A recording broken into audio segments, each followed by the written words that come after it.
showing us a little kid named Minato Kusunoki, who's currently leaving an offering in the shrine of his grandfather's house. However, the snack he placed there as an offering disappears right away, and that's when Minato sees a little girl running away with it. Before he can do anything, the little girl disappears into thin air, which obviously terrifies him. His grandfather realizes that he's finally able to see them, and it looks like he only sees good ones. He explains that the little girl he saw was Zashiki Warashi, a house spirit, and she's lived here far longer than he has, so he shouldn't get mad if she takes his snacks in the future. No matter what, he must be generous and let her have some snacks if she wants. Minato accepts the advice, and his grandfather lets him know that he can see what other people can't, and someday there will be a time when his power will help him. Several years later, now that Minato has grown up, he moves to a countryside estate in a town near the mountains. Since it's a small town, a man named Harima Saiga notices him right away because he's never seen him around. After a long walk, Minato finally finds his family's abandoned countryside estate. Though at first glance it's clear that the place is haunted, as it's all surrounded by a dark miasma. He can't actually see it, since his eyes only show him good things, but even he can tell that there's something off with the place, because it looks kind of hazy to him. Even so, he just decides to go in, and as soon as he tries to open the door, he feels a jolt of static electricity. In an instant, the heavy dark miasma in the place suddenly disperses, and he notices that the note with the home address he wrote earlier is lighter now. Just then, a strong wind takes the piece of paper away, making it fly so far that it even reaches the mountains. There, it lands right on top of a shrine covered in a dark miasma, instantly purifying it and clearing the place from any evil spirit haunting it. Meanwhile, Minato soon finds out just how big this property is, though he also sees that it needs a lot of work. Without wasting more time, he starts writing to-do lists to organize himself, because there are a lot of things to do, like cleaning up cardboard boxes, vacuuming, cleaning the bathroom, and cleaning the entranceway. His mother makes sure to call him to make sure that he's eating well and everything, though Minato reminds her that he's not a kid anymore. He then asks her if it's really okay that he gets to live in this house by himself, and his mother explains that his father's distant relative built it for their retirement, but they died. Besides, no one has lived there for 2 years. Minato mentions that the garden is bigger than he thought, and it feels like it's too big for him. His mother reminds him that he has all the time in the world, so she's counting on him. He still asks her why there was no buyer for this property since it's such a nice house, but his mother just tells him that some people did come to view it, but they all declined, so she doesn't know. Minato assumes that it's cursed or something like that, but he doesn't think about it and finishes cleaning the whole house. He doesn't notice the dark miasma in the place though, because the memos he wrote earlier actually got rid of it. Even though he cleaned the whole area, Minato notices some flowers outside the door that clearly weren't there before. The next day, a gardener visits the property and completely transforms the neglected garden, taking care of cleaning every corner until it looks presentable. Now that he has so much space, the gardener asks him if he should find something to plant around there. Minato admits that it looks rather empty, but he clarifies that he's only in this property temporarily, so he thinks he shouldn't change things too much. As they speak, a dark miasma surrounds the gardener's shoulder, and he immediately shows discomfort, saying that it's been giving him problems lately. Just then, a strong wind sends one of Minato's notes flying to him, and as soon as it makes contact with his shoulder, the gardener is surprised to see that the pain is gone. It was a struggle to raise his arm, but it feels much lighter now, and he can easily move it. Minato then notices that the things he wrote on his memo disappeared, and it's not the first time it happens. He also sees a mugwort that wasn't there before in front of his door, and the gardener lets him know that he didn't place it there. Minato has no idea where it came from, and he doesn't give it much thought, but the next day he finds a Japanese raspberry. For a brief moment, he manages to see something leaving the property, and it makes him remember when Zashiki Warashi used to leave little gifts in his house when he was just a kid. Following his grandfather's advice, he decides to go shopping to buy a thank you gift for whoever is leaving him these little things. After a while, Minato returns home with a bunch of stuff, but he goes for sake and Japanese sweets as an offering. Just then, he sees a creature that looks pretty much like a dog entering his garden and talking to him. At first, Minato is shocked that a dog can speak, but the creature clarifies that he is actually a Yamagami, a god of the neighboring mountain. Now that Minato knows that, he decides to call him just that, though Yamagami is kind of confused to see that he's not surprised at all, which makes him think he's a strange one. Minato assumes that he's the one who's been bringing him stuff, so he thanks him and offers him the things he bought as offering to return his favor. Yamagami eagerly enjoys the Japanese sweets, and Minato offers him some sake so he can cleanse his palate. Yamagami explains that he's not at his full strength yet, so water will do for now. With this in mind, Minato gives him store-bought water, and after drinking it, Yamagami admits that it can even compete with the water of his mountain. Leaving that aside, he also tells Minato that he's been a lifesaver, so he has his thanks now. Minato doesn't understand why at first, so Yamagami explains that he exorcised evil in his shrine with his handwriting. While he was weakened, evil ran amok here, so it was fun to see them completely wiped out. Yamagami informs him that his handwriting exorcises evil, and that's when Minato finally understands why it kept disappearing. Just then, the gardener comes back for a tool he forgot in the garden. Minato gets really nervous because Yamagami is right there, so he tries to explain the situation. However, to his surprise, the gardener just grabs his tool and says goodbye with a smile. That's when Yamagami explains that he's the only one who can see him. Minato then offers him more water, but this time, he serves him sparkling water, which really surprises the god. After his initial shock, Yamagami is actually pleased, saying that this water tingles his tongue, so it's rather nice. Minato is glad that he likes it, and as he drinks, he decides to ask him why his handwriting has a power like that. Yamagami admits that he doesn't know that, so he asks him if anyone has ever complimented his handwriting before. Minato mentions that he only remembers one time, when he made a nameplate as an assignment for school when he was a child. He explains that his family runs a hot spring inn, and he carved the inn's name, so his father displayed it. His handwriting was worse than it is now, but one day, a mysterious customer came and told him that it was excellent. When he learned that Minato made it, the man asked him to make sure not to take it down, and he recommended making one more and displaying it at his house as well. Minato mentions that the man even said that he'd pay him if he made one for him too. Since then, making nameplates for his family's house has become his hobby, so he made some for this house as well. Yamagami can immediately see the power these nameplates hold when Minato shows them to him, so he asks him to go ahead and put them up. Minato places one at the entrance and another on the back door, which immediately creates a protective barrier around the whole property. Yamagami informs him that a barrier was formed around the house, so now evil can't even approach this place. Minato is surprised to know that his nameplate is that powerful, and Yamagami clarifies that his power is rare, so if he becomes aware of it and hone it, he will gain greater power. A few days later, Yamagami visits him again as usual, and Minato is already waiting for him with some Japanese sweets, since he likes them so much. However, this time, after eating some sweets, Yamagami's body suddenly starts glowing. Minato is clearly surprised, so Yamagami explains that it's all thanks to him because he pays respect to him. Knowing this, Minato decides to kneel and claps his hands twice to pray, thanking Yamagami for coming to visit his house. Just like that, Yamagami starts glowing even more, which is truly what Minato would expect from a god. Despite how impressive it is and how proud Yamagami is about it, Minato later asks him to turn it down a bit because he's truly blinding him now. In a change of scene, we see an abandoned warehouse full of evil spirits, where Harima chants incantations to get rid of them. His co-workers, Shiori Horikawa and Kotetsu Katsuragi, try to take care of the remaining ones, but one of the spirits suddenly breaks through the window and escapes from them. Harima immediately jumps out the window to chase after the spirit because there's a shopping district up ahead and he can't let it get there. The spirit is way faster than him though, but just as he thinks it's going to hurt someone innocent, Minato walks by, holding a shopping list in his hand. Much to Harima's shock, the spirit immediately disintegrates as soon as it comes into contact with Minato. That leaves him highly surprised and confused because it was a strong evil spirit, but it was gone in a flash. Minato has no idea what happened, but he seems more concerned about the fact that his handwriting disappeared again. Harima approaches him to see if he's okay, but Minato just tells him that he wrote down what to buy so he wouldn't forget, but his handwriting completely disappeared. He tries to remember what he wrote down, saying that it was a daily essential, which is needed on a specified day of the week. Harima tries to help him and tells him that probably means trash bags, which he can buy at the drugstore up ahead. Minato cheers up and thanks him for the help before leaving, but Harima is still wondering who he exactly is. Sometime later, Yamagami visits Minato's house early in the morning to do something. When Minato wakes up, the first thing he sees when he walks outside is that Yamagami has used his power as a god to completely restore the garden, even bringing back the pond that was there once. Minato is clearly impressed, since he didn't know he could do stuff like this, but Yamagami tells him that it's nothing because he's a mountain god. Despite how happy he is, Minato notices that Yamagami is now smaller than before for some reason. Yamagami explains that it's because he used his power, but it doesn't matter because he'll grow back soon enough. A few days later, as Minato walks home, he wonders how Yamagami is doing, since he hasn't visited in a while, so he hopes he's okay. He gets home and runs to the garden to see if Yamagami is there, but he only finds a squirrel, which makes him wonder what happened. Just then, Yamagami tells him that he doesn't need to worry, and Minato is relieved to hear his voice, until he sees that he's now grown even smaller than before, for some reason. He asks him just how much of his power he used to shrink down like that, since he almost looks like a Pomeranian now. Before he can say anything else, 3 little creatures show up, and Minato immediately assumes that they're his offspring. He's kind of shocked to know that Yamagami gave birth to triplets, no less, but he then remembers that he's actually an old man, which wouldn't make sense. Yamagami clarifies that they're Martins, his minions, and he's split himself to create them. Minato finally understands why he shrank so much, and the little Martins introduce themselves as Seri, Torika, and Utsugi. After their introductions, Minato also introduces himself and offers them some castella, a fluffy western sweet he bought earlier. The Martins gladly accept the food, and they even say that it's the best food they've had in their lives. Yamagami clarifies that it's probably because it's the first food they're having in their lives, since they were all just born. Minato is happy to see that they like the sweets so much, so he tells them that they can have as much as they want. This makes the Martins really happy, and they all eat until they get full and fall asleep. Minato enjoys the cute sight, but just as he turns to see Yamagami, he notices that he's already back to normal, which was faster than he expected. Ignoring his shock, Yamagami informs him that he has a visitor. Outside his door, Harima is completely awestruck when he sees the house, because he can sense something extraordinary, and he even wonders if it's sacred ground ground. Minato soon opens the door and recognizes him as the man from the other day, so he invites him in. Harima gives him a business card, saying that he's an onmyoji, and he works for a public institution. After their introductions, Harima cuts to the chase and asks him if it was his power that exorcised the evil spirit the other day. Minato wasn't even aware that he did something like that, but he does remember the moment the handwriting on his shopping list disappeared. Harima informs him that lately, troublesome evil spirits are on the rise, but there aren't enough onmyoji to get rid of them. He clarifies that people who can exorcise are rare to begin with, so he'd like him to sell them his talisman. Minato doesn't know what he means at first, so Yamagami tells him that Harima probably wants the paper with his handwriting on it. This confuses him a little, because that paper is merely his shopping list, with 3 things written on it. Minato stares at Harima for a moment, and Yamagami assures him that he can't see him either. Once this is clear, Minato informs Harima that the talisman he wants is actually just his shopping list, so it's not even worth 1 yen apiece. Harima is completely shocked by the information, because an evil spirit that was too powerful for 3 onmyoji was exorcised by an amateur with a shopping list. Minato still tells him that he can write him something if he wants, so Harima accepts the gesture, saying that it's much appreciated. He silently wonders what he's going to write, thinking for a moment that it'll be something important. However, he instantly spits out his tea when Minato confidently starts writing another shopping list, adding things like brown sugar bun, chestnut bun, kibi dumplings, mugwort dumplings, sakura mochi, and the like. Minato is a little concerned when he sees his reaction, but Harima tries to keep his cool and tells him that he's fine, though he can't hide his shock when he notices the power Minato's handwriting really has. He can see a light coming from the handwriting, and it makes him wonder how a layperson's list of sweets can have such power. Minato suddenly feels exhausted for some reason, so Yamagami explains that it's because he used his power. Knowing that he can't do much more than this, Minato gives Harima the list of sweets, saying that it's all he's got for now. Harima accepts the list and assures him that it's more than enough, and he then gives him the payment he promised. Minato quickly tells him that he can't take the money, because the notepad he used is from a 100 yen store. Harima insists, saying that this is what it's worth, and it's actually not even enough, so he'll bring the rest at a later date. Minato tells him that there's no way he can take it, but Harima stubbornly insists, not planning to back down. Yamagami then approaches Minato and asks him to take the money, because that man will not back off anytime soon. Having no other choice, Minato accepts the money, but he still feels bad, so he decides to take Harima's hand to draw a pentagram with a permanent marker, since it's the symbol of onmyoji. Harima can instantly see the power that comes from the pentagram, but before he can say anything, he receives a phone call from his co-workers, who tell him that they urgently need his help. Without wasting any time, Harima runs to the place and finds his co-workers, but they warn him that even he can't exorcise an evil spirit of this size alone. The evil spirit suddenly flies straight towards him, so Harima can't do anything but brace himself, having no time to react. He fears for his life for a moment, but much to his shock, the evil spirit is immediately exorcised thanks to the pentagram Minato drew on his hand. Meanwhile, Minato peacefully sleeps at home, having no idea that the drawing he made actually saved a life. On a new day, Minato busies himself doing the accounts of his finances and sighs a little discouraged when he finds that he has no money. Harima gave him money for his memo, but he used that money already to buy sweets. He gets distracted when the Martins express their joy at eating a dessert he gave them, saying that it's quite exquisite. While they're eating, they happily thank him, but also worry about how expensive it might be. Minato asks them not to worry about that, since he wants them to eat quality food. As soon as he says this, Utsugi doesn't hesitate to eat another one, but Seri chides him, saying he's already eaten too many. On the other hand, Yamagami chews on his sweets with delight, mentioning that he expected nothing less from the kintsuba from Chikugendo, a store with over 200 years of history. He enjoys the way it melts in his mouth, and Minato is happy to see him like this, but he also thinks that both he and the others can't control themselves. They really don't know how to hold back, and if he tries buying cheaper sweets, they always look so glum. Since he can't just leave it at that, the next thing he does is go out into the streets and check some flyers in front of a coffee shop advertising a part-time job. On further reflection, he realizes that such a salary wouldn't be very useful, so he has no choice but to downgrade the quality of snacks, that being the best solution. At that moment, he notices a raffle booth further down in the Hoji City shopping district, where people can exchange their tickets for a chance to win. Since he has one, he approaches the booth to try his luck, but the next thing that happens is unexpected, because as soon as he participates, the guy at the booth announces that he has won the first prize. While Minato is still in disbelief, the guy hands him a cash voucher of 100,000 yen, leaving him even more stunned than before. Without giving it much thought, he takes advantage of his good fortune to go buy some sake for Yamagami, but as if that weren't enough, the moment he walks in, he's greeted by people throwing confetti. One of those present explains to him that the Tanba liquor store is celebrating its 333rd anniversary today, and they are giving away 2 bottles of their best sake to customer number 333, which is him. Minato tries to convince himself that it is only a coincidence, but when he gets home, he exclaims that it definitely isn't, because he kept winning stuff after that, and now he has a lot of shopping bags and gifts. He wonders why he's been this lucky, and Yamagami clarifies that it's not his power. He shows him the tortoise sitting on a rock in the pond and explains that it's the divine tortoise, Reiki, the reason he's been so lucky today. Yamagami mentions that the 4 holy beasts are the mythical creatures that bring him luck, and Reiki is one of them. Minato doesn't even know when he got here, so Yamagami informs him that Reiki said he helped him when he banished an evil spirit in town, and his string of luck is thanks to his power. Minato is a little reluctant at first, not fully believing this, but that's when he suddenly receives a phone call from his mother. She tells him that he won the prize money of 1 million yen in the sweepstakes he entered before he moved. Minato is completely shocked by this, and he soon realizes that this is truly Reiki's power, so he quickly kneels to thank the divine tortoise. Reiki can't really speak, but Yamagami understands him, so he informs Minato that Reiki seems to want to live in this pond. Minato says that he doesn't mind, and he later offers Reiki some of the quality sake he won earlier. To his surprise, the tortoise is next to him in a second, waiting for his fill of sake. Suddenly, a sphere of light descends in front of Minato, transforming into seeds on top of a tree leaf. Yamagami tells him that this is a gift from Reiki, so Minato sets about planting them in the garden, choosing a suitable spot with Yamagami's help. Minato innocently asks what kind of seeds they are after planting them, something that surprises Yamagami, since he should actually ask before planting them. He simply tells him that he will know someday and asks him to look forward to them growing. Later, Minato goes to the Martins to offer them some cookies, but he's surprised by some new visitors who ask if he can give them some. Yamagami remains calm and greets them, introducing them as Fujin and Raijin. This takes Minato by surprise, and he asks Yamagami about them, since he recognizes those names as they are quite famous. Yamagami confirms that he is correct, as they have been depicted in scrolls and folding screen paintings since ancient times. Despite this, Minato thinks they are cuter than he expected, and without thinking twice, he offers them the cookies. They both thank him and tell Yamagami that they thought he was dead because he was awfully weakened when they last saw him. Yamagami quickly discards the idea and tells them that they can't get rid of him so easily. Fujin and Raijin then explain that they caught wind of this area becoming easier to live in, so they came to check it out, and now they can see that this place is truly comfortable. After that, they both become interested in the fine liquor that Reiki is enjoying, so Minato offers them some sake as well. After a while, they both are quite satisfied, and Fujin tells him that as a token of gratitude, he will lend him a bit of his power. With a simple snap of his fingers, this power envelops Minato like a gentle breeze, and when it ends, he is amazed by it. Fujin explains that as he could see, it is the power of wind, and since he doesn't know how to use it, Yamagami asks him to imagine blowing wind. When he tries, Minato manages to send a light breeze toward the leaf Utsugi is holding, which excites him somewhat. However, Fujin tells him that it is barely more than a breeze, something Yamagami agrees with since he needs to improve. And as if he has no idea of its potential use, Minato asks if this power will help him sweep away fallen leaves, to which Yamagami replies that it will, somewhat puzzled by his simple reasoning. In a change of scene, we see Harima, who is busy in an area where many evil spirits lurk. When he notices one approaching him, he removes the glove covering Minato's talisman, which he uses to exercise it with relative ease. Once he does so, he notices the lines are already fading, but he's still impressed by Minato's immense power. He suddenly hears someone screaming, whom he recognizes as Ichijo Seishiro, who is clearly terrified and cornered by one of the evil spirits about to reach him. Since Shiori is nearby, he demands her help immediately, rather rudely, saying that she's supposed to be his partner on this job. Despite that, all she does is back away, overcome by fear and helplessness, so the evil spirit lunges at him. Before it can do anything, Harima arrives just in time and uses Minato's shopping list to exorcise the spirit in an instant, and he then asks if they're alright. While Shiori thanks him, Ichijo notices that the handwriting on the note in Harima's hand disappears seconds later, and his anger is evident in his expression. Later, Ichijo decides to speak with Shiori alone, and she quickly apologizes for what happened earlier. He puts that aside and asks her if she's figured out where those shopping lists Harima uses came from. Shiori tells him that she has no idea, since he only said someone gave them to him recently, without providing any further details. After hearing this, Ichijo grabs her by the collar of her shirt and bluntly tells her that she's useless. However, seeing him like this makes her ask him why he hates Harima so much, implying that he acts this way because Harima is way more talented than him. That comment really bothers Ichijo, but as soon as he lets go, she rushes off, and at that moment, Ichijo declares to himself quite angrily that he'll never let Harima beat him. Later, Minato comes out to take a look around the garden and mentions that it seems to have stopped raining. Yamagami clarifies that this garden is unaffected because this is sacred ground. Minato is surprised that even that can happen here, but he gets distracted when he sees what they planted the other day, and since it has grown super fast, he asks him about it. Yamagami explains that it's because it's the sacred tree of this residence, a kusunoki, or a camphor tree. Minato wonders if it's getting enough nutrients, and worried about that, he decides to water it a little. Once that's done, he gives Yamagami another of his snacks, which are hot spring buns from a very famous shop in his hometown. After tasting them, Yamagami admits that he could eat thousands of them, and Minato then tells him that he was planning to climb his mountain, Mount Hojo. After all, he is the god of that mountain, so he wants to properly pay respect to his mountain. Hearing his reasons, Yamagami warns him that climbing his mountain is no walk in the park, but Minato says that he already knows that, and that's why he has his gear ready. Yamagami then mentions that there's a small shrine halfway up the mountain, so it shouldn't be too difficult to climb that far. People constantly visited back in the old days, but now it's completely deserted, so he'll have his minions guide him. Later, Minato embarks on his journey with the Martins, but as he ventures deeper into the mountain forest, he realizes it's more difficult than he expected. The Martins advise him to watch his step, prompting Minato to question Yamagami about reaching the shrine effortlessly, as it seems that wasn't entirely accurate. As Utsugi relaxes on Minato's back, the others scold him, saying he's only making the journey for him more difficult. However, Minato asks them not to worry, as Utsugi doesn't weigh that much, though this only makes them complain about him being so indulgent. At one point, Minato crosses a river, and after walking through a narrow passage, he finally arrives at the shrine, which has a huge tree in the center. When he sees the shrine's current state, the Martins tell him that Yamagami won't be bothered if he doesn't clean it, since he already directly worships him. Despite this, Minato clarifies that he can't leave it like this, because it's thanks to this small shrine that people worshipped Yamagami in the past. His words motivate the three of them to help him, so they spend a pleasant time cleaning and organizing the shrine. After finishing, the four take a break for a snack, and Minato is pleased with how clean the place is now. They suddenly hear the chilling sound of birds in the treetops surrounding them, and the first thing the Martins do is dart off in one direction, leaving Minato confused. After following the path they had hastily taken, he finally finds them near a waterfall, but they pay no attention to him as they are on alert for the evil spirit ahead. For the first time, Minato manages to slightly perceive that black haze, and since he doesn't know what it is, the Martins inform him that it's an evil spirit. After a few seconds, it lunges directly at Utsugi, but he manages to dodge it in time, running into Minato's arms in fear. They realize that this spirit has possessed someone, and they're also surprised that Minato can't detect the impurities covering the entire area. He explains that he can only see good things, but if he can even see a little of it, it must mean it's a very powerful evil spirit. Torika mentions that with so much impurity, they can't get any closer, and Utsugi even feels nauseous because of it. As for Sari, he reminds Minato about the notepad he's carrying, saying that he can do something with his handwriting. Following his suggestion, Minato takes out the shopping list and tries to approach, but he's forced to back away immediately to avoid being attacked, confirming that there's no way to get close without being attacked. And when he thinks about what to do next, an idea comes to him, so he quickly throws the notes into the air, and that's when he uses the power of wind, sending the notes flying directly towards the evil spirit. Although some of them miss, at least one makes contact with the evil spirit, which is more than enough to destroy it. When that happens, the sphere that was inside it falls to the ground, which transforms into the being that was possessed. Minato tries to check on it to see if it's alright, but the creature doesn't answer and simply leaps up the mountain. Upon reaching the summit, it turns to look at him before leaving, and while Minato is surprised by its speed, he's relieved to know that it's safe. After returning home, Yamagami thanks him for cleaning his shrine, and when Minato asks him about the creature he saw, Yamagami simply tells him that he'll know someday. Leaving that aside, Minato notices that the camphor tree has stopped growing, but they reassure him that it's nothing to worry about. Just then, Reiki approaches him to get his attention, wanting him to receive an unexpected visit. When Minato opens the door, he sees a creature resembling a dragon and assumes that it's the one he saved in the mountain, though he soon realizes that it looks rather different. He sees that it's a type of dragon, but this one is smaller, and since it greets him so kindly and politely, he decides to respond the same way and lets it in. Once he does, Yamagami explains that it's one of the 4 holy beasts, like Reiki, and its name is Uryu. Suddenly, the dragon is distracted by the sight of the sacred tree,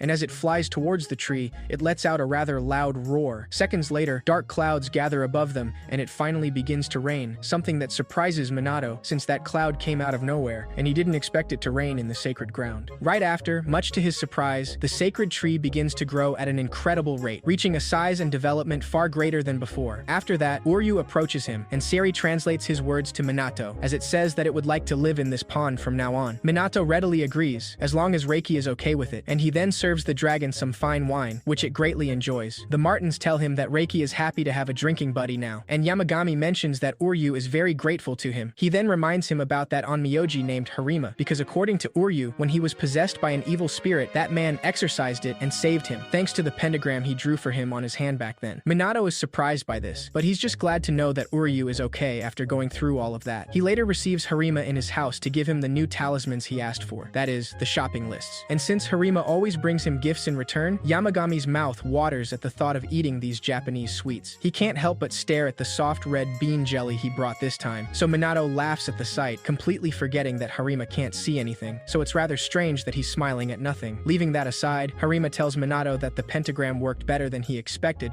but he asks him to draw the grid crest this time, since the star shape he drew isn't his family's crest. Minato had no idea that the pentagram was actually a family crest, so he apologizes for drawing it without asking first. With the grid now drawn on his hand, Harima finds himself in a bar with Kotetsu, who mentions how well things have gone for him thanks to the boy he met and these blessed memos. He also points out that pieces of paper must be complicated to handle since it's difficult to throw at spirits. Harima informs him that to solve that, he asked the boy to write the memos for him on business cards. Kotetsu laughs at the idea, and since he plans to throw business cards, he asks him if he'll wear a leotard and go with an older and a younger sister. Harima is confused by this, not understanding why he would do such a thing, causing Kotetsu to feel frustrated that his reference wasn't understood, considering this what they call a generation gap. Putting that aside, he asks him to be very careful and stay vigilant, because if the others find out about that guy, it would put an innocent civilian in great danger. Though he supposes that Ichijo has already noticed, so it's a little late, since he saw the power already, and he obviously has it in for him, but he hopes that nothing bad happens. As if his worries were coming to life, we see Minato walking calmly through the city streets the next day, holding a shopping list in his hand. There, he accidentally bumps into Ichijo, but when he turns around to apologize, Ichijo simply glares at him and continues on his way. Minato is taken off guard by this, and he mutters that it wasn't necessary to look at him so nastily. As he walks away, it's revealed that he has some kind of talisman stuck to his back,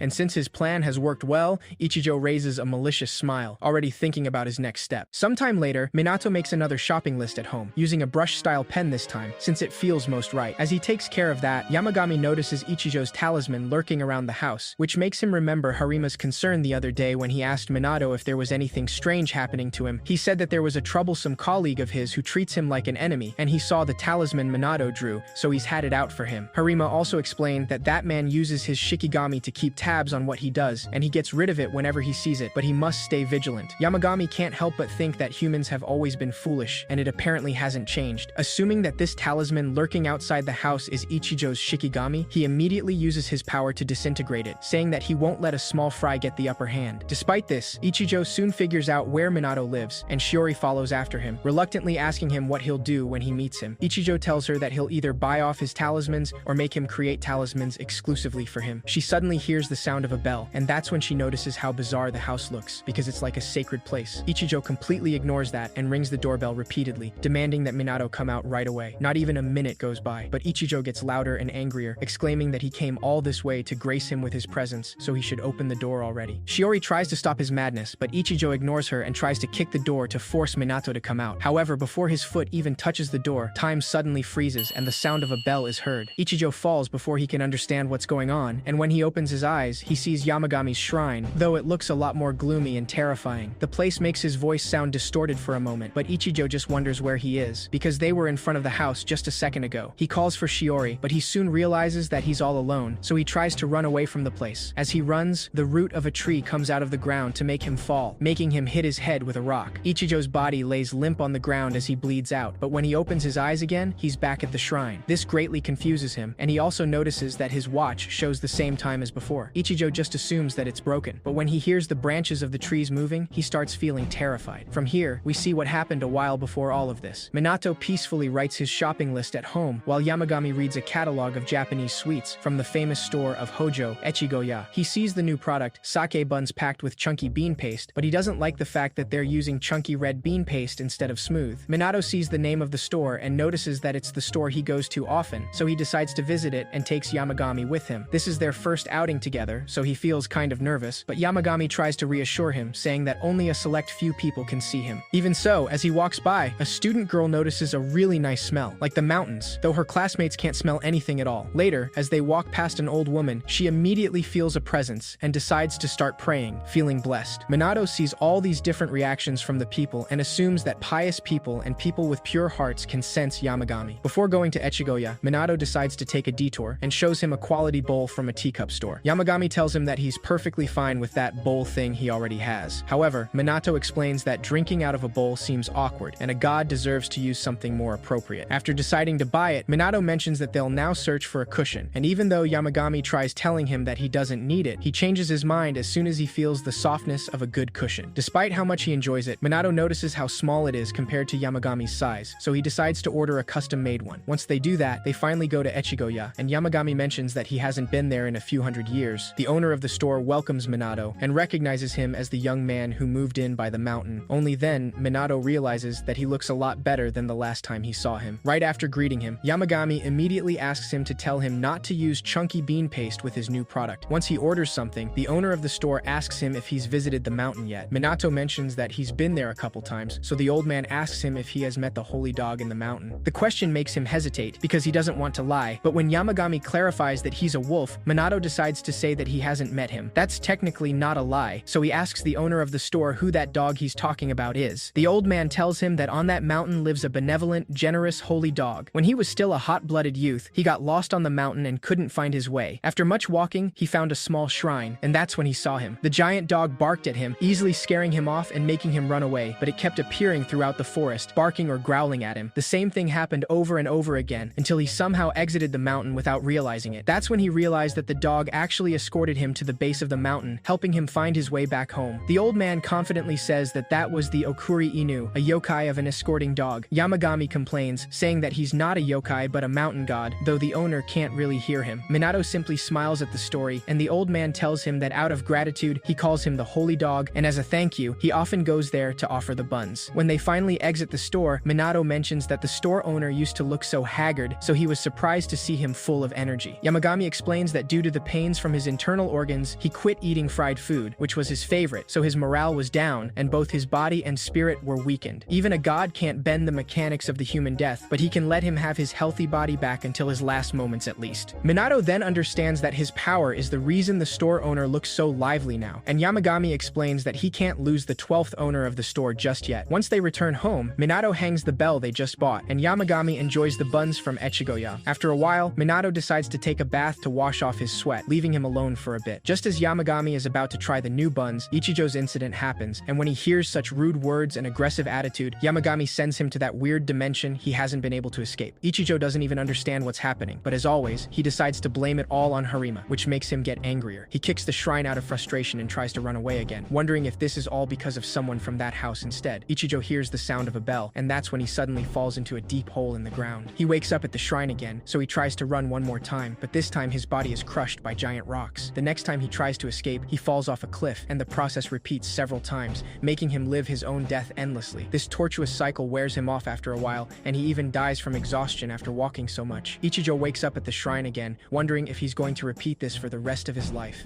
Tired and desperate, he sees the shrine and decides to apologize, humbly asking for their consideration. He asks to be brought back to his world, and apologizes for every disrespectful act he has taken toward the mountain. After begging in tears for forgiveness to the god of the mountain, Ichijo is finally brought back to the world, right when he's about to kick the door. He falls backwards in fear as he realizes what he was about to do, clearly confusing Shiori. Ichijo asks her how many days she's waited for him here, but Shiori tells him that they just got here, so she doesn't understand his question. Just then, they hear the sound of a bell, so Ichijo immediately runs for his life, screaming in panic as he escapes as fast as he can. A few minutes later, Minato exits the bathroom and asks Yamagami if anyone has visited, since he heard the doorbell moments ago. Yamagami simply tells him that no one has come, and he quickly changes the subject to say that he really likes the new buns, and the chunky paste isn't as bad as he thought. Minato is glad to hear that it was worth the trip, and he then mentions that he stayed in the bath for too long, so he's hot now. Yamagami is a little confused by this, because he's usually quickly like a bird's bath with what he calls a shower. Minato explains that he missed the hot spring from his home, so he just stayed a little longer to enjoy the warm water. Yamagami thinks about this for a while, and the next day, Minato notices the scent of sulfur in the house. When he goes to the garden, he is shocked to see Yamagami relaxing in a hot spring that clearly wasn't there before. Minato gladly joins him with the Martins, enjoying the warm water, since having a house with a hot spring is truly a luxury. He notices that Reiki and Uryu are not around, so Yamagami tells him that they must be sleeping at the bottom of the pond. He mentions that last night, the three of them created this hot spring and drank together the whole night. Minato says that he has to thank them as well in that case,